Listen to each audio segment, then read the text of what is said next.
Hello everyone, how are you all? I hope everyone is doing well, everyone is safe and healthy at your home.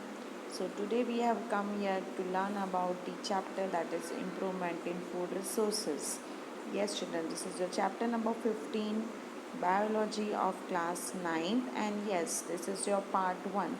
As you know, this chapter is divided into two parts, that is about the crop production management and second is animal husbandry. So your first part is crop production and management. So in this video today we will learn about the crop production management. So yes, first of all the question arises that why to raise food production. So why children food production is required? So, yes, as you know, India is with 1.22 billion people and it is second most populous country in the world. And the question that arises is can the food supply keep pace with this even expanding human population? Even today, millions of people are malnourished, and this implies that we need to increase current levels of food production at the proportional greater than the population growth, so as to provide with all with the adequate diet. So yes, so increasing population, so there is a need of more and more amount of food. So how that can be fulfilled? Yes, how to raise the food production? So yes, by adopting different practices, that is one of the practices is sustainable practices. Now what sustainable practices? So as you know that food production is by increasing the production efficiency in both as well as livestock. So yes, there is a need for sustainable practices in both agricultural as well as animal husbandry. So what is the sustainable practices? So yes, it is the practice of farming and producing maximum agricultural yield through management of natural resources without disturbing environment. So yes, number of practices can be adopted, that is maximum agricultural yield as well as practicing the farming without harming the environment or without disturbing the environment in the natural resources. So continued improvement in agricultural practices, land management as well as animal husbandry hopefully will allow us to increase both food production and maintain the ecological balance. So yes, hence it is very important to adapt suitable methods and techniques to increase their incomes. So today in this chapter we are going to learn some of the improvements in the crop yields. So yes, so finally does the food production solves the problem. So not only if the food is simply increasing, grain production for storage in the warehouse cannot solve the problem of malnutrition and hunger. People should have enough money to purchase the food. If the grains are being stored in the warehouse and it is not reaching to the people, then there is a no use of storing the grains in the storehouse. It should fulfill the needs of the people, that is people should have enough money to purchase the food. There should be increase in the income of people working in the agriculture, so then only the problems can be solved. So yes, as you know, nutritions provide by the plants, that is we get different nutrition from the food which we eat. So as you know, all living things need energy enable us to move, grow and reproduce, and our body, even we are in the resting place but still it keeps on working. As you know, our organ still continues to work. So we get energy from the food we eat, and food contains all the essential nutrients by our body and even our immune system to stay strong and healthy. So there are major sources of food, they are plants and animals from which we get the nutrients. So these are some of the nutrients, that is carbohydrates, proteins, fats, vitamins and minerals and food crops, and from where we get them is as you can see.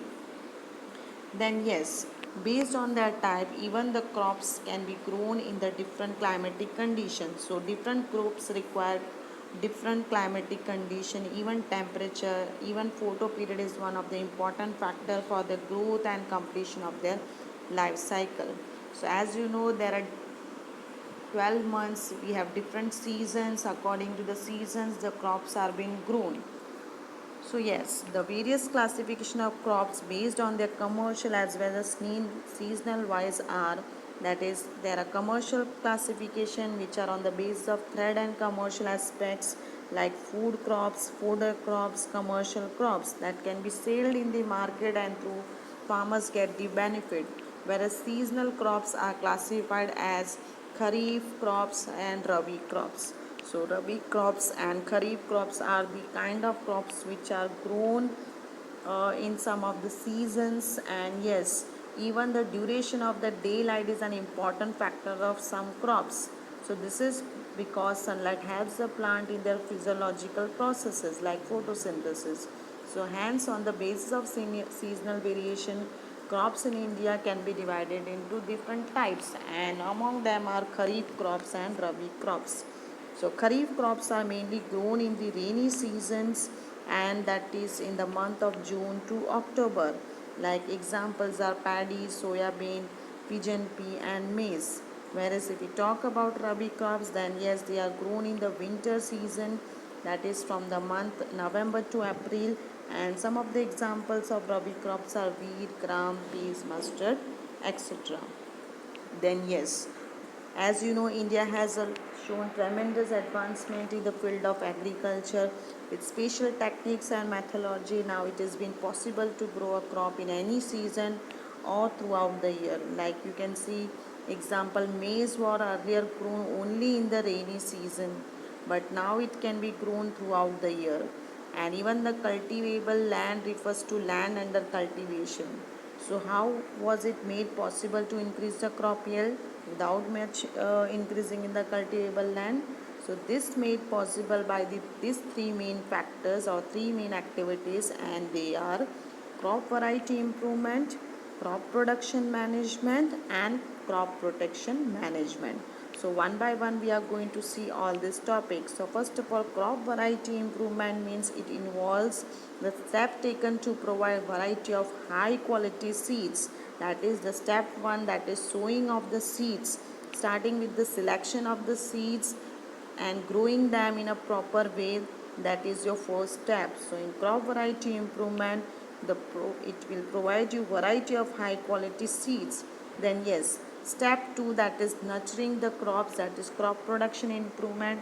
So yes, various farming practices and technology can be adopted to increase the crop production, and even the harvesting techniques can be adopted in a proper way. Then we have next step, that is crop production management, that is your storage of the crops, that is methods adapted to safeguard the harvested and the stored crops. So these are some of the three major activities which can improve the crop yield. So yes, the first one we are going to see is about the crop variety improvement. So there are certain factors which are very important in the crop variety improvement, and some of the factors for which plant breeding is done are listed as follows. So yes, there are to get the higher yield. So the primary motive of plant breeding is to increase the high yield of the crops. Then we have improved quality. So yes, quality consideration differs from crop to crop. Protein qualities in pulses, baking quality of wheat, then cooking quality of rice, then malting quality of barley are some of the examples which are considered as a improved quality. Then yes, we have wider adaptability. So plant breeding is also conducted to ensure that new variety of crops are able to withstand extremely climatic conditions. That means that the farmers can grow one variety of plant in different areas under different climatic condition. Then we have biotic and abiotic resistance. That is, a crop is vulnerable to biotic as well as abiotic stresses like insects, rodents, bacteria, viruses, and fungi. Even abiotic factors can damage the crops like drought, heat, cold, salinity, etc. So, hand plant breeders develop resistance varieties to control these stresses. Then yes, fifth, we have change in the maturity duration, that is production of a crop can be increased tremendously by reducing the time duration from sowing to the harvesting. This means that the plant mature faster. So this also enables farmers to grow multiple round of crops in a year, and this way it can save the time, labor and irrigation, even fertilizers and money of the farmers. Then sixth, we have desirable agronomical characteristics, that is, there are some characters that are desirable in plant variety. For example, tall and profuse branching is a desirable character of a fodder plant. And on the other side, if we talk, then dropness is a desirable in the cereals. So hence developing varieties of desired agronomical characters can help to give higher productivity. So these are some of the characteristics of or the factors which are important in the plant breeding. So crop variety improvement can be done by the two different method. One is for improving in variety, like hybridization is one of the important, and the second is genetic modification. So yes, hybridization is a technique in which two plants with desired characters are made to cross and develop seeds, and during this process one of the plant is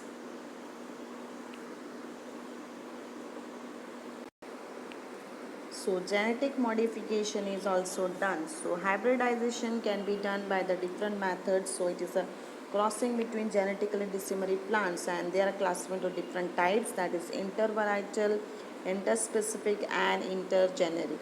So between two different varieties, and interspecific between two species of same genus, and intergeneric, that is between two different genera.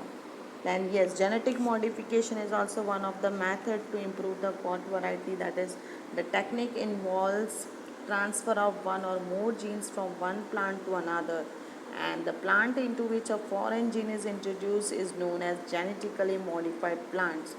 For example, golden rice, which is rich in proteins. So this you can remember as an example. Then yes, the next important part is crop production management. So as you know, India is an agricultural based country, which about 46 to 6% of its total geographical area under the cultivation. So the more a farmer can invest in modern agriculture techniques, higher will be the yield. But on the another hand, a question arises that some farmers are very poor and they have very little money. So these farmers are unable to invest in the largest agriculture techniques, and even in the practice only in the traditional farming. So as a result, the production practices can be at different levels. So no cost production, low cost production, and as well as the high cost production. So one thing must be followed in all kind of production is that the aim should not only be increasing the food production but also follow eco-friendly practices. And the three main aspects which need to be managed to increase the food productions are nutrient management, irrigation and crop patterns. So these are the three main patterns or aspects which needs to be managed to increase the food production. So yes, nutrient management is one of the important aspect for food production. So plant also require nutrient for building their structures and to carry out their processes. So they are classified into different types, and among them, as you know, that water provides hydrogen, air provides carbon and oxygen, and rest of the 13 nutrients are obtained by the soil. And soil is the main source of nutrients for the plants. And among these 13, 6 of them are required by the plants in the larger amount, and these are called as the macronutrients. And there are certain remaining 7 nutrients which are required by the plants in the small quantity, and they are known as the micronutrients. So as you can see the examples. So the another important aspect, that is your manures. So there are two main type of external sources or materials which can be added to improve the soil nutrients level, and they are manures and fertilizers. So manures is prepared by decomposition of animal excreta and plant waste. Manures help in enriching soil with nutrients and organic matter and increases the soil fertility. So there are certain advantages and benefits of using manures. So manures helps in recycling biological waste. They increases the soil fertility, then improves the soil structure, increases the water holding capacity in the sandy soil, and in clay soil helps in drainage and in avoiding the water lodging. So yeah, these are some of the benefits of using the manures. So based on that type, there are two types of manures. One is compost and vermicompost, and the second one is green manure. So compost is kind of a manure which is prepared by decomposing the dung of farm animals, animal refuse, vegetable waste, domestic waste, sewage, etc. in the pits, and this process is also known as composting.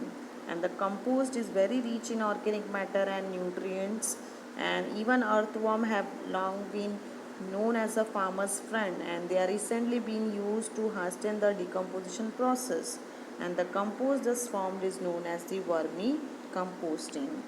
And yes, the next one is in green manure.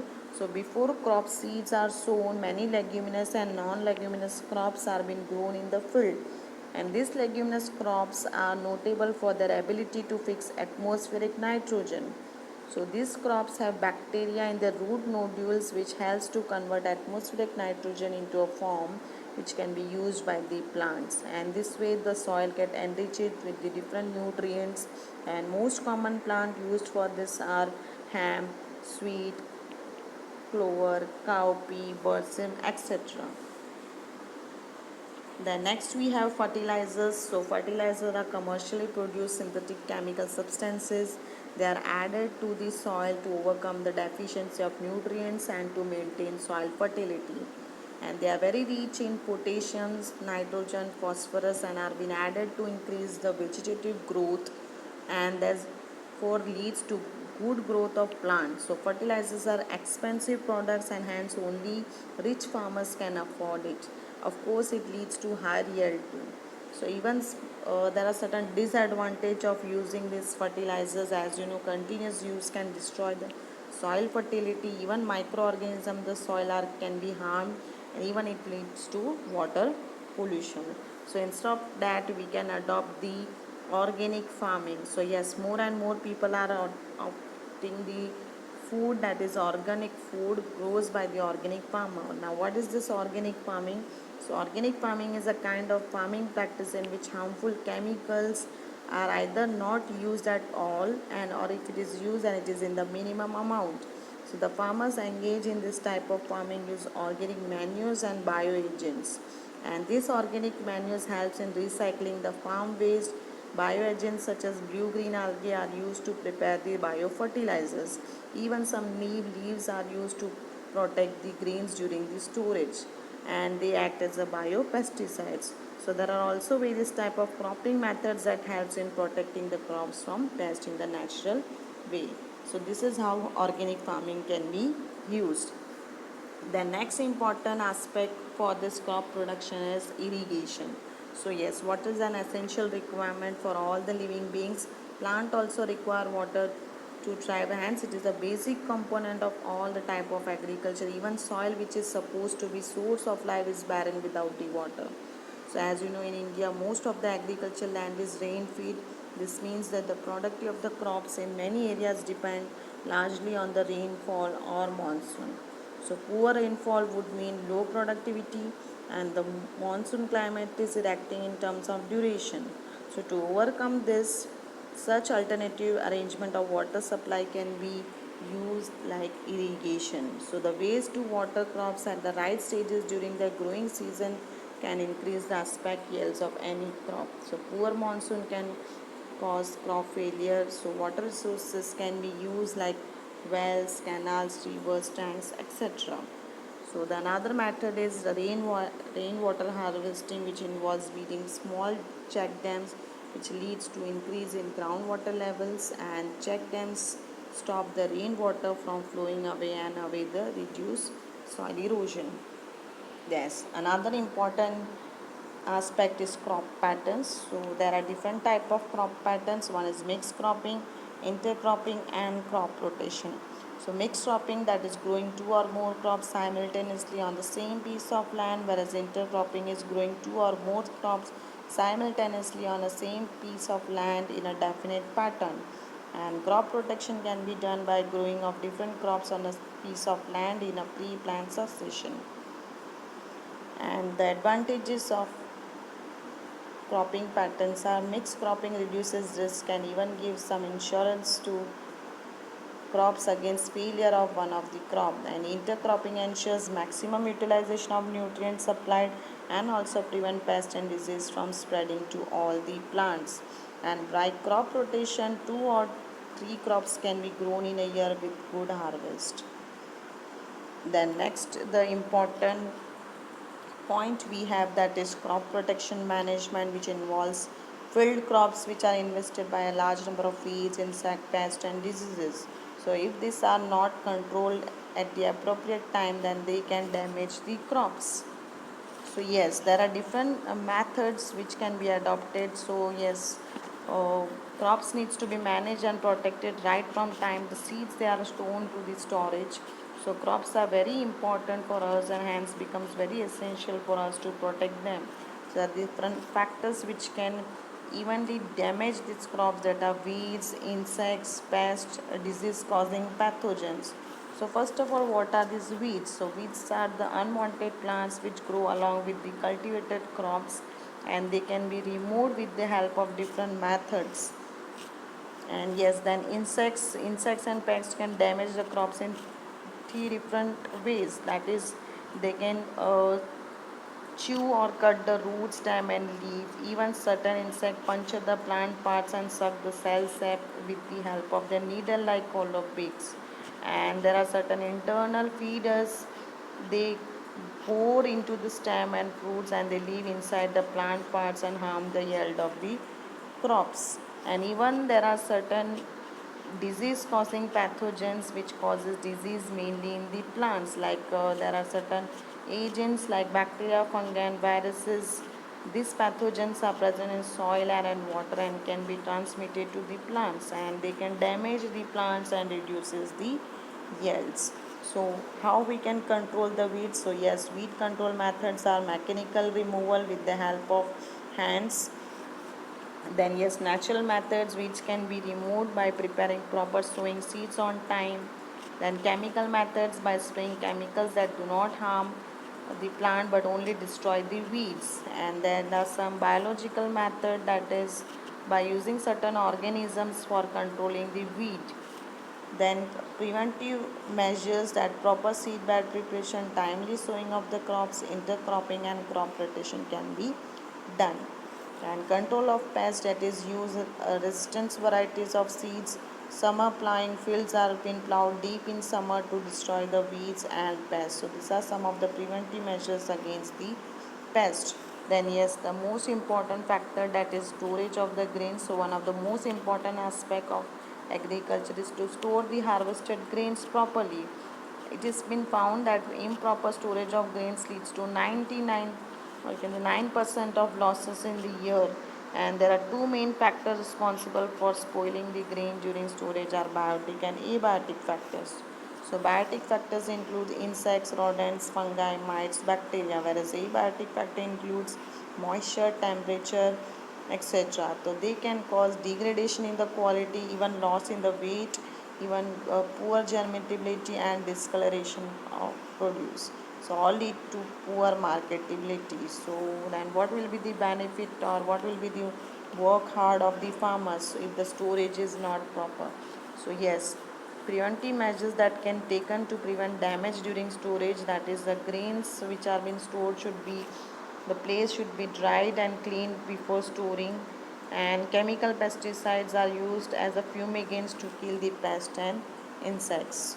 So strict cleaning before storage, proper drying in sunlight and then in the shade, and fumigation before storage. Using of chemicals even can kill the pest.